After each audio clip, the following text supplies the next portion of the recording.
Գազայում 2023 թվականի հոկտեմբերի 7-ին սկսված պատերազմի ընթացքում այսօրվա դրությամբ զոհվել է ավելի քան 61160 մարդ։ Պաղեստինցիները եւ իսրայելցիները Միացյալ Նահանգների միջնորդությամբ հրադադար են կնքել, բայց դրանից հետո էլ մարդիկ զոհվում են։ Անցած շաբաթ օրը իսրայելցի զինվորների արձակած կրակից 3 պաղեստինցի է սպանվել ըստ Գազայի առողջապահության նախարարի հոկտեմբերի 10-ին հրադադար կնքելուց հետո զոհվել է ավելի քան 240 պաղեստինցի։ Չմոռանանք, որ ամենաթեժ շրջանում մեկ օրում կարող էր այդքան պաղեստինցի սպանվել։ Հիմա օրակարգում Գազայի վերականգնումն է։ Գազա քաղաքը եւ նույնանուն հատվածի մյուս ավանները հիշեցնում են ատոմային ռմբահարման ենթարկված Հիրոշիման։ Պաղեստինցի ակտիվիստները եւ ՄԱԿ-ի գործակալությունները նախաձեռնել են արշավ, որի կարգախոսն է «Մենք կվերականգնենք Գազան»։ Գազայի հատվածում մաքրման աշխատանքներ են, նախաձեռնությանը միացել են բնակիչները, կամավորներ, ՄԱԿ-ի գրասենյակի անդամներ։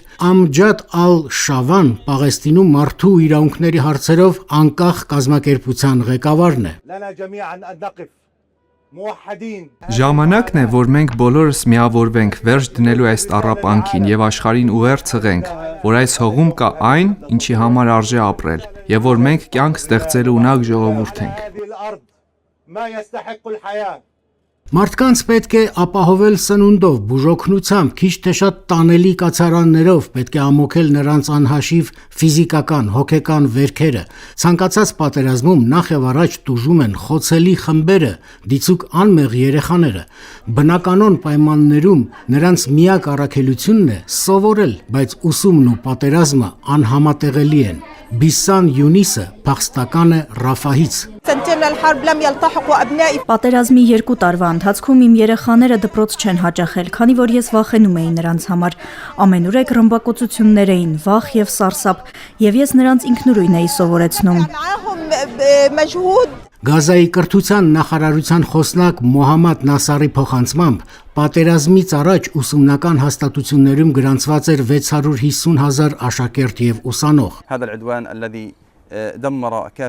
Մոտավորապես 21,000 ուսանողներ նահատակվեցին եւ տասնյակ հազարավորներ վիրավորվեցին։ Զոհվեց մոտ 800 ուսուցիչ։ Կան նաեւ բանտարկված, վիրավորված եւ անհետ կորած մանկավարժներ։ Դպրոցները ավերակների են վերածվել, երեխաները սովորում են քիչ թե շատ կանգուն տնակներում կամ վրաններում։ Խան Յունիսից տեղահանված Թահրիր ալ-Օվեյնին նշում է, որ այս սարսափելի վիճակը չէր կարող չազդել երեխաների գիտելիքների վրա։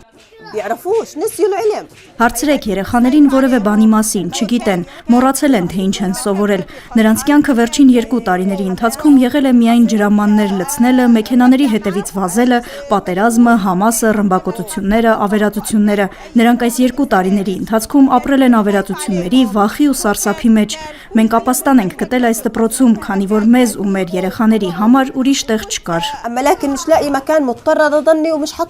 Չի կարելի ասել, թե Գազայի կրթական համակարգում ծանր պայմաններ են, դրանք գրեթե ամբողջությամբ բացակայում են, բայց կյանքը միևնույն է շարունակվում է եւ մենք կվերականգնենք Գազան ծրագրի անբաժան մասը տեսանելի ապագայում նաեւ կրթությունը կլինի։ Համենայն դեպս պաղեստինցիները չեն ցանկանում հեռանալ այդ դժբախտ տարածքից, համառորեն պնդելով, որ այդ ավերված մերձավոր արևելյան Հիրոշիման իրենց հայրենիքն է։